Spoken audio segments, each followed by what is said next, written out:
Good morning. So, Sunday ngayon. Kontrata natin si Onat, ayun o. Saka si Tom Tom. So, pinatapas ko na tong mangga. Kasi nag-aalala ako. Bigla itong mabuwal. Madali ang bahay, tapos tumama sa wire.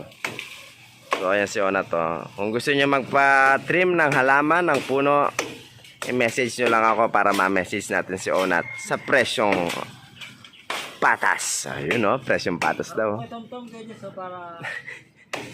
Ayan ang kanyang bodyguard, no? Tom Tom. Matagal maputol. Gusto yung matagal maputol ang puno nyo? Oo. Tayo nyo ako. Lugi naman sa inyo. Panmat bakit? So ayan guys, pinapatabas ko yung puno. Hindi ko na malugaran. Nakalive ka ko dyan? Hindi man. Video lang, video. So ayan o. Oo ah. Wala makakala ko dyan.